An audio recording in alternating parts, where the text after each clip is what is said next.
नमस्कार मित्रांनो, माझ्या हातामध्ये आहे माझं पहिलं पुस्तक, ज्याचं नाव आहे सायकोलॉजिकल सर्जिकल स्ट्राईक आत्मशोधाची कहाणी.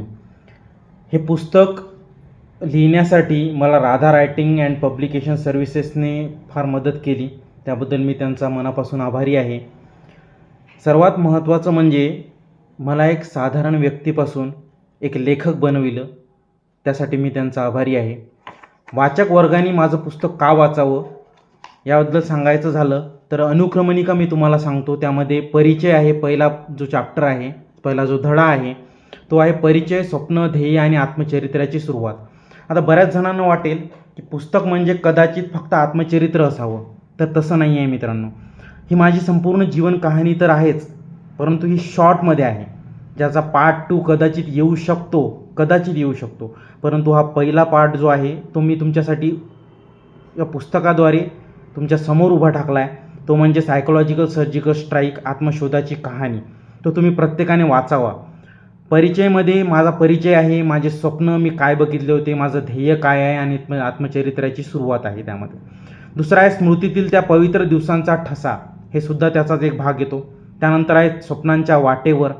चौथा आहे सायकोलॉजिकल सर्जिकल स्ट्राईक माझं मिशन, जे माझं मिशन आहे, जे मी आर्मी, नेव्ही, एअरफोर्स आणि पोलीस फोर्ससाठी जे काही माझं मिशन आहे, ज्या लोकांसाठी मी काम करतो आणि प्रत्येक तुमच्या लोकांसाठी काम करतो, कसा मी डिप्रेशनमधून गेलो आणि डिप्रेशनमधून बाहेर पडलो आणि आज मी एक नॉर्मल व्यक्ती म्हणून, सशक्त व्यक्ती म्हणून जगतोय, एक शिक्षक म्हणून यवतमाळला काम करतोय.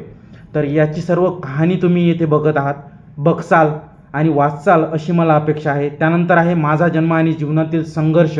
या संघर्षामध्ये मला कोणकोणता त्रास झाला, कोणकोणत्या भीती वाटली, कोणकोणते नैराश्य आले, कोण चिंता वाटली, काळजी वाटली आणि त्यावर संमोहनाच्या आधारांनी मी कसं त्यावर मात केले याबद्दल मी सांगितलेलं आहे. त्यानंतर एक भविष्यकार हा एक चॅप्टर आहे. त्यानंतर आहे अभ्यास हाच एक ध्यास, की जीवनाच्या या ध्येयामध्ये चालत असताना मी माझ्या जीवनामध्ये सर्वात महत्त्वाची गोष्ट जी निवडली ती म्हणजे अभ्यास हाच एक ध्यास. संमोहनाचा इतिहास आणि वैज्ञानिक आधार मी सांगितलेला आहे, कारण की हाच एक आधार आहे ज्याने मला मानसिक रुग्णापासून एक सामान्य व्यक्ती बनवलेला आहे. तुम्हाला सुद्धा जर मानसिक रुग्णापासून सामान्य व्यक्ती बनायचं असेल आणि स्वतःच्या मनातून काढून टाकायचं असेल की हा एक आजार असतो किंवा आजार आहे, तर आपण नेहमी आजारी न राहता चांगलं बरं होऊ शकतो, हे जर तुम्हाला मनाला तुमच्या सांगायचं असेल आणि तशा कृतीतून वागायचं असेल आणि स्वतःला बरं करायचं असेल, तर तुम्ही हे पुस्तक नक्कीच वाचावं अशी माझी विनंती आहे. त्यानंतर आहे संपूर्ण सजगता आणि आरोग्याचा प्लॅसिबो प्रभाव. प्लॅसिबो प्रभाव काय असतो मी तुम्हाला सांगतो. प्लॅसिबो प्रभाव हा अत्यंत महत्त्वाचा प्रभाव आहे. प्लॅसिबो प्रभावाद्वारे कसे आपण आपले आजार दूर करू शकतो, विचारांद्वारे कसे आपण आजार दूर करू शकतो, हे या पुस्तकामध्ये दिलेलं आहे. त्यानंतर आहे संमोहन प्रक्रिया, त्याचा वापर आणि बारकाई. यामध्ये संमोहनाची सुरुवात दिलेली आहे, संमोहन प्रक्रिया कशी वापरावी, त्यानंतर संमोहनाद्वारे कसे आजार बरे करावेत हे सुद्धा यामध्ये दिलेलं आहे आणि त्याची बारकाईसुद्धा आपण इथे दिलेली आहे. आणि शेवट आहे आरंभ आहे प्रचंड.